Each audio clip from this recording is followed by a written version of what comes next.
आदरणीय साहित्यिक रसिकांना मी हर्षा बाबूराव खंडागळे मनपूर्वक नमस्कार करते. आज मी तुम्हाला एक पुस्तक परिचय वाचून दाखवणार आहे.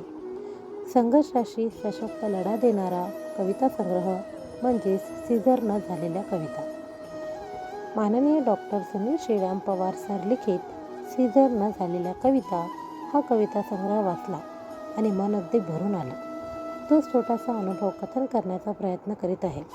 प्रयत्न यासाठी की माननीय डॉक्टर सुनील पवार सरांनी जे लिहिले तेव्हाचा त्यांचा भाव मला समजेल हे पाहिजे तितके सोपे नाही.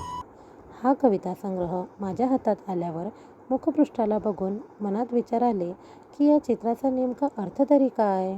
परंतु संपूर्ण कविता संग्रह वाचल्यावर कळले की माननीय अरविंद शेलार सर यांनी साकारलेले चित्र म्हणजे कवितांशी एकरूप झालेले चित्र आहे. कवितांना अनुसरूनच या चित्राची निर्मिती झाली आहे. माझ्या मते या चित्रामधून विचारांच्या भोवऱ्यात अडकलेली एक व्यक्ती स्वतःच्या दृष्टिकोनातून हे जग बघण्याचा प्रयत्न करीत आहे आणि लेखणीद्वारे काहीतरी सांगण्याचा त्यांचा प्रयत्न सुरू आहे.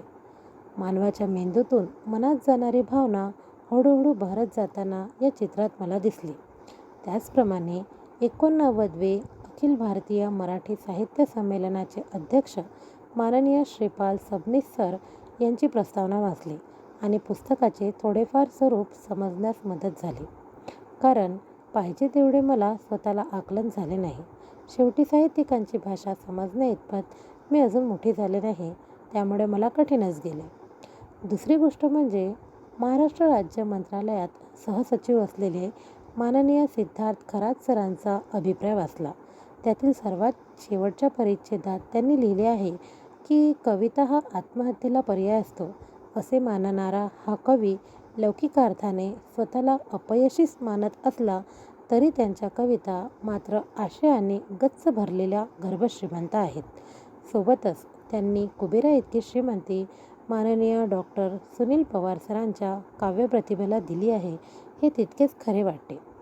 त्यानंतर आपल्या मनोगतात माननीय डॉक्टर पवार सर जणू त्यांच्या जीवनाची प्रत्यक्ष कहाणी सांगत असल्याचे जाणवते.